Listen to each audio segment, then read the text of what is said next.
Aimerez-vous voyager au sud? Aimerez-vous prendre des vacances cet hiver? Savez-vous qu'est-ce qu'on boit chez nous, en Latino-Amérique? Je suis Susana Ochoa. Bienvenue à la beauté du vin. Cabral, depuis 20 ans au Québec, est fier de vous présenter cette émission.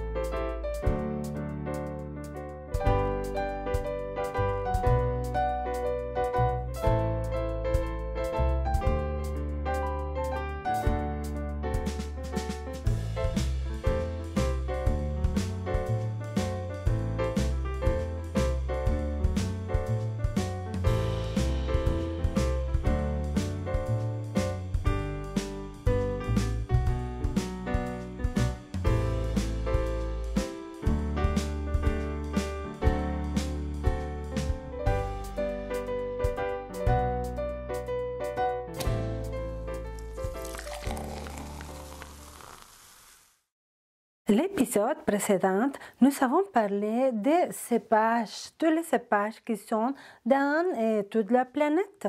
Nous avons vérifié un peu l'Europe, l'Afrique, l'Asie et l'Amérique également. J'aimerais commencer pour faire une petite révision de ce que nous avons ici à l'Amérique. Bon, si on commence pour Canada, au Canada, on sait que c'est un pays froid, on est d'accord.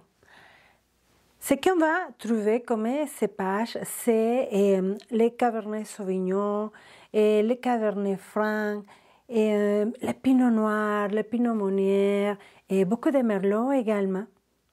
En cépage blanc, on va trouver des Chardonnay ainsi que des Sauvignon blanc surtout. Au Québec, on va trouver beaucoup de cépages hybrides. Vu que la température que nous avons ici dans la province est vraiment extrême, c'est les cépages hybrides qui vont tolérer parfaitement bien la température.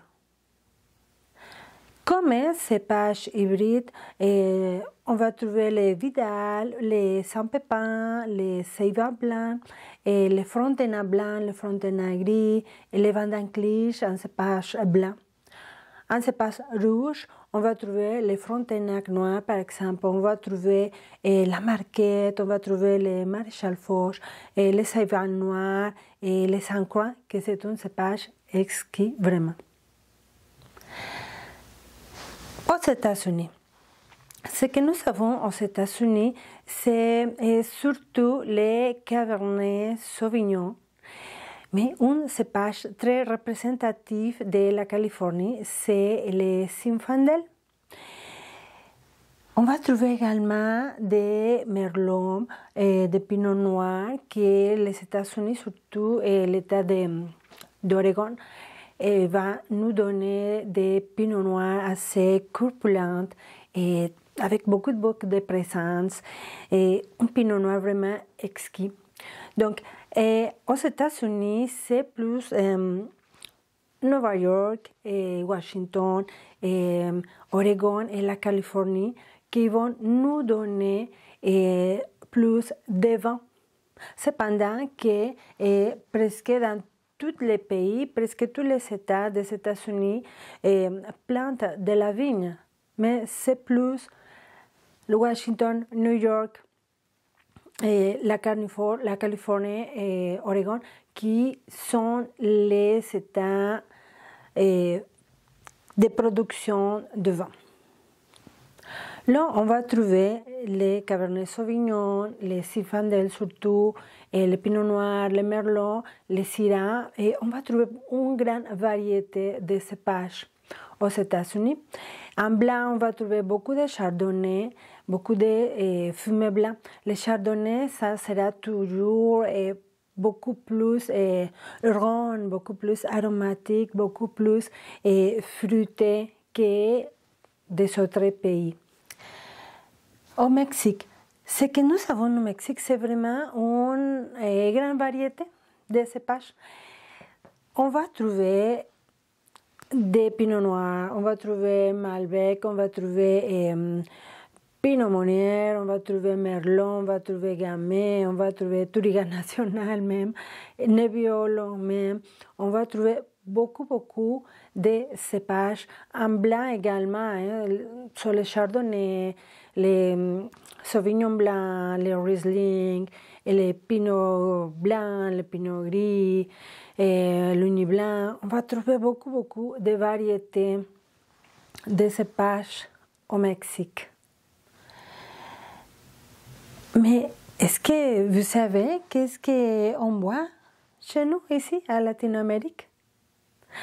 Avant de continuer, j'aimerais vous inviter à visiter les réseaux sociaux de la beauté du vin.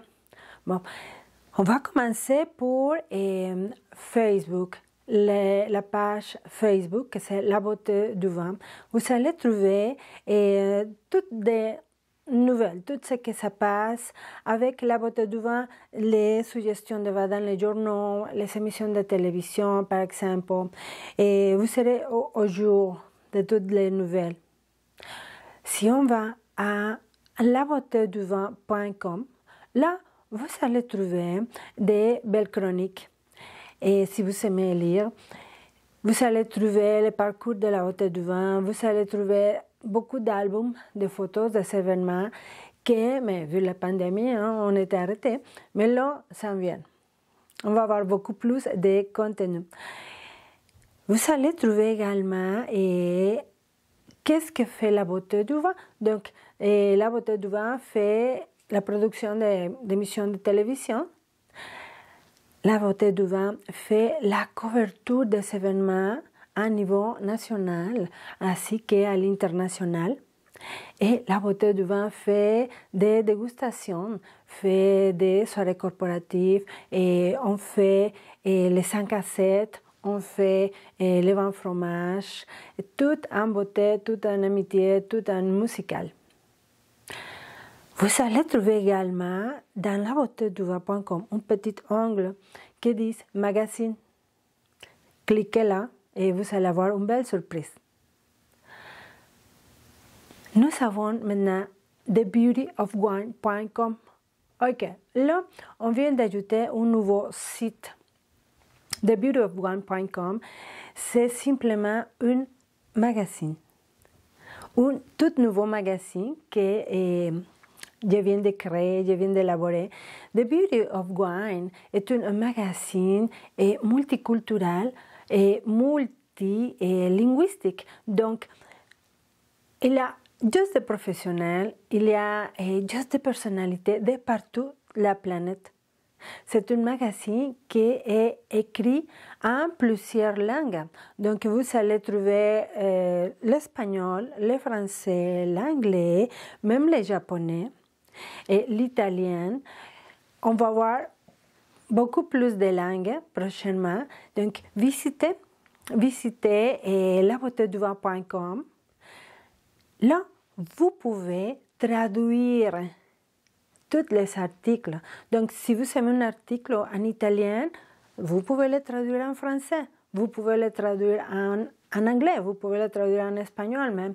Vous pouvez traduire tous les articles dans le site web thebeautyofwine.com. Dans les magazines directement, non, c'est juste vraiment pour voir les magazines. Donc, labeautéduvin.com, thebeautyofwine.com, Facebook, La Beauté du Vin, Instagram, La Beauté du Vin également. Donc, venez nous visiter et venez voir toutes les nouveautés que nous avons pour vous. Pour vous les femmes, si vous aimeriez devenir membre de l'association des femmes de vin du Canada, au Canada et de partout la planète, venez visiter The Beauty of Wine Facebook et vous allez trouver les groupes l'association des femmes de vin au Canada et de partout de la planète. Bon, on continue avec l'Amérique. Donc, on parlait de qu'est-ce qu'on voit chez nous. Qu'est-ce qu'on voit chez nous et à Latine-Amérique. Bon, et ce qu'on voit vraiment, c'est d'abord la liqueur. On prend beaucoup de liqueur, surtout au Mexique. Et puis, on va boire des jus de fruits naturels. Sinon, on va la diluer avec de l'eau et puis on va ajouter un peu de sucre. Donc, en premier, c'est la liqueur, puis les jus de fruits, puis de l'eau fruitée. L'eau, la bière. On prend beaucoup de bière, mais comme la Corona, par exemple, c'est la plus populaire, non? C'est une bière mexicaine. Et là, on va prendre beaucoup de cocktails. Pourquoi? Parce que c'est la chaleur. La chaleur nous permet de boire des spiritueux, un cocktail rafraîchissant, un cocktail vraiment pour la chaleur. Là, on préfère boire les spiritueux tout seul. Et là, jusqu'après la liqueur, après les jus de fruits, après de l'eau fruitée, après les cocktails, après les spiritueux, là, le vin. Le vin ne fait pas une partie de notre culture comme ici au Québec, comme à la France par exemple. Mais par contre, il y a des pays comme l'Argentine, le Chili et l'Uruguay que c'est le contraire. Le vin va prendre beaucoup plus de place que dans le reste de l'Amérique latine. Bon, et si on commence pour le Mexique, au Mexique, c'est qu'on boit vraiment les boissons nationales, c'est la tequila. Donc, c'est un spiritueux, c'est un distillé. Donc, la tequila et le mezcal, qui sont les deux boissons nationales du pays. Par contre, il existe beaucoup plus de spiritueux, de distillés ancestrales qu'on prend, qu'on boit jusqu'à jour. Les jus de fruits également, et de l'eau fruitée qu'on va boire, la bière également. Mais c'est surtout vraiment les spiritueux qu'on va prendre. Et si on va à Guatemala, que c'est le pays à côté, le pays boisson, c'est que on va boire, c'est l'atole. Atole est une boisson chaude qu'on prend le soir, qu'on prend surtout l'hiver, non? Que c'est une boisson chaude à partir à base de la fécule de maïs. On le donne beaucoup au bébé, l'atole. Et c'est vraiment super bien pour bien dormir. Si on va à côté à El Salvador, ce qu'on va prendre à Salvador, c'est surtout les jus de fruits, frais, naturels, et pas concentrés, c'est vraiment concentré. Le pays, la chaleur, la température nous permet d'avoir des fruits frais. Si on passe à Honduras, également, les jus de fruits et une boisson rafraîchissante qui s'appelle horchata. La horchata, c'est une boisson rafraîchissante qu'on prend avec beaucoup de glace.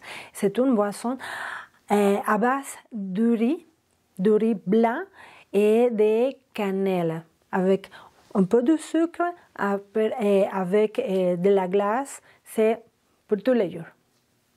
Si on va à Nicaragua, ici, à côté, ce qu'on va prendre à Nicaragua, c'est une boisson qui s'appelle Pinolillo. Le pinolillo est une boisson à base de maïs grillé, de cacao, de l'eau et peu sucré. Pas beaucoup, mais bien pour nous autres. Si on passe à côté à Nicaragua, ce qu'on va prendre pas Nicaragua. À Nicaragua, c'est le Pinot Lilo. Et si on vient ici à Costa Rica, ce qu'on va prendre ici à Costa Rica, c'est le guaro. Le guaro est une boisson alcoolisée à base de sucre de canne. À Panama. Au Panama, ainsi qu'à Cuba, Haïti, República, Jamaïca et Puerto Rico, on va prendre surtout du rhum, le rhum. Et le rhum, que c'est une boisson alcoolique à base de canne de sucre, qu'on le prend beaucoup au Mexique également. Et on va le prendre surtout en cocktail. Donc, la piña colada, par exemple, le daiquiri, par exemple, et la Cuba Libre, par exemple, les Cosmopolitan, par exemple. Donc, le rhum, c'est vraiment, en plus de la tequila, en plus de mezcal, le brandy, c'est vraiment une boisson latine. Tous les latinos, on prend beaucoup de rhum. Bon. Pourquoi? Parce que la température le permet. On a la chaleur ici. Donc c'est ça, le cocktail toujours. Bon, et si on vient à Colombie, bueno, en Colombie, c'est qu'on va boire surtout c'est du jus de fruits, encore une fois, toujours naturel, toujours rafraîchissant. Et à Équador, on va prendre jus de fruits également et la horchata. La horchata que se come tanto à Honduras, que c'est une boisson rafraîchissante à base de riz blanc, de cannelle également et beaucoup de glace. On va prendre également, Équador, des infusions de fleurs. Nous, les Latinos, on prend beaucoup des infusions. Des infusions de fleurs, des infusions. Comme moi, par exemple, je prends beaucoup de feuilles de menthe naturelles, mais aussi des feuilles de lime. Donc, de l'arbre de lime, je prends les feuilles et je fais mes infusions, surtout si j'ai mal à la gorge. Bon, donc on continue. Donc si on va à Venezuela, en Venezuela, on va prendre beaucoup de rhum également, mais surtout ambre. Vous savez, non, le rhum est un peu foncé et que c'est plus à base de mélasse. À Venezuela, on va avoir beaucoup de vignes, mais les raisins seront surtout des raisins destinés à la table ou destinés à faire sécher. Et on les appelle nous autres pasitas. Si on va au Brésil, on va élaborer surtout du vin mousseux et les cépages que le plus représentatif, c'est la Isabelle Delaware. Si on vient au Pérou, bon, au Pérou, on va trouver surtout des cépages comme el Pedro Jiménez, par exemple, comme la Quebranta, comme la Criolla. Oui, on fait du vin, mais surtout, on va distiller le vin pour élaborer du pisco. Pisco, que c'est la boisson représentative traditionnelle, nationale de Pérou, ainsi comme le tequila pour le Mexique, le pisco pour le Pérou. Bon, si on va à Bolivie, bon, ce qu'on va prendre à Bolivie, c'est le api. API, c'est une boisson surtout dérivée de canne de sucre. Donc, l'api, le pisco, le pinolillo, le guaro, la tequila, le mezcal, par exemple. Donc, nous avons des boissons assez représentatives. Si on va à Paraguay, bon, ici, à Paraguay, à côté de l'Argentine, c'est qu'on va prendre surtout du maté. Le maté, c'est l'infusion herbale que c'est également bien prendre ici, dans le sud de Latinoamérique. Et si on vient ici à Uruguay, bon, à Uruguay, on va trouver surtout les cépages Tana. Les cépages Tana vont nous donner, même s'ils viennent de la France, va nous donner des vins corpulents, des vins assez costauds, des vins rouges avec un bon caractère et des vins rouges très puissants.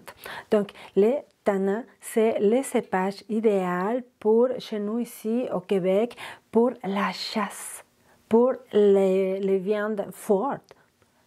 Prenez un vin de cépage Tana surtout et d'Uruguay.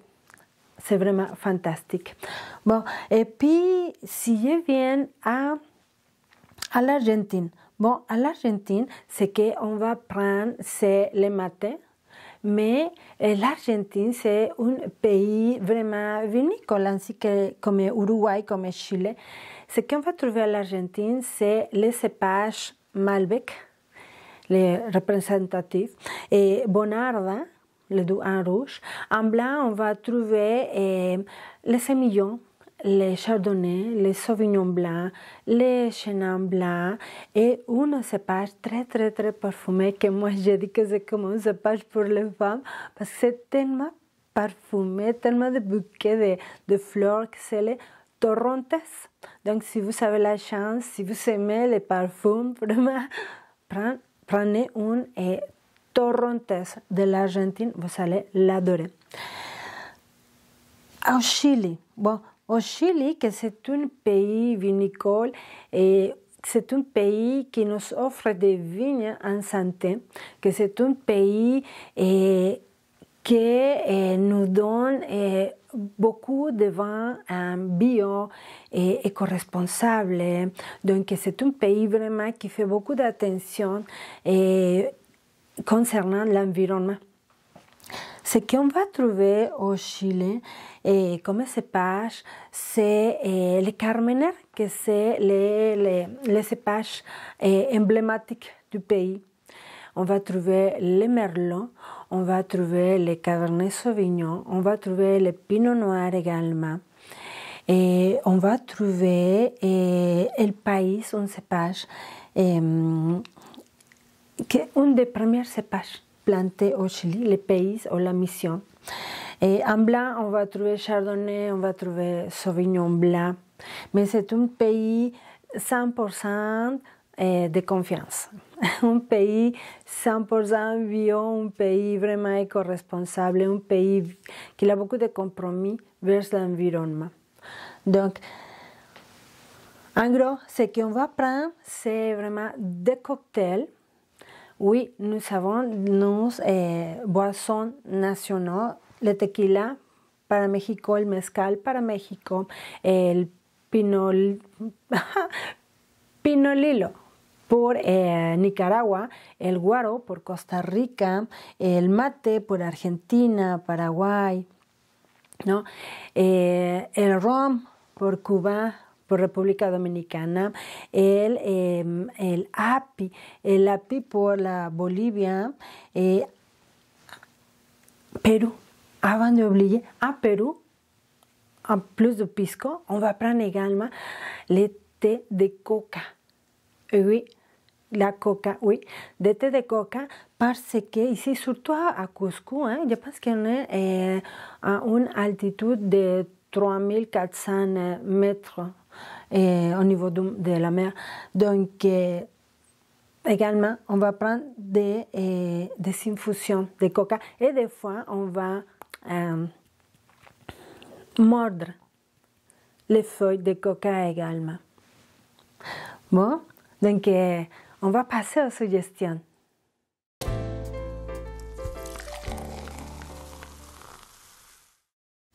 Bon, donc on va commencer avec les suggestions.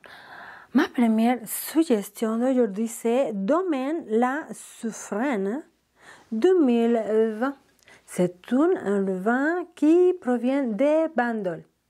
Assemblage de clairette et uni blanc un vin rafraîchissant avec moins de 1,2 g de sucre par litre, un vin très floral, un vin aromatique avec beaucoup de fruits blancs frais et avec une touche légèrement citronnée.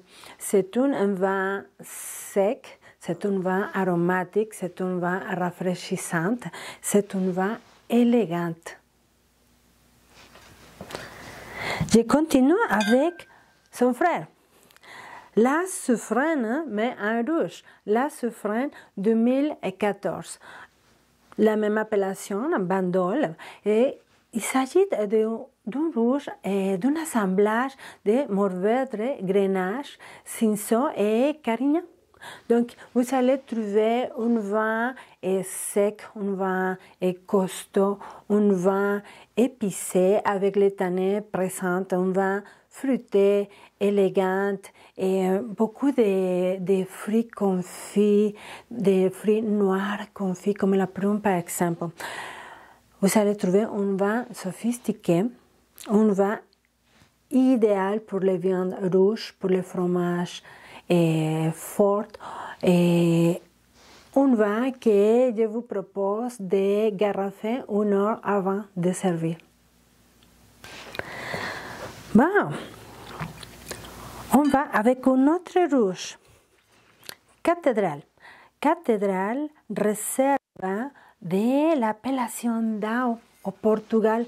Bon, là, nous avons un assemblage de Touriga Nacional, Tinta Roriz et Alfroqueiro. Voici un vin fruité, épicé, avec des arômes de fruits mûrs, la cerise, les tabacs, un vin assez charnu, hein? Un vin que vous pouvez garder même 5 ans si vous voulez. Un vin sec, un vin boisé, un vin corsé, un vin qui ira très bien avec les viandes grillées. Et le dernier, mais pas le moindre par exemple. Voici une italienne. Bon, voici Liano, qui est un assemblage de Chardonnay et Sauvignon blanc. Liano 2019, qui vient de l'Italie, est un blanc qui dégage des arômes de fruits blancs, des agrumes, de vanille, des poires, de miel et de fleurs. Voici un italien sec, mi-boisé, aromatique, avec une bonne acidité et généreux en bouche.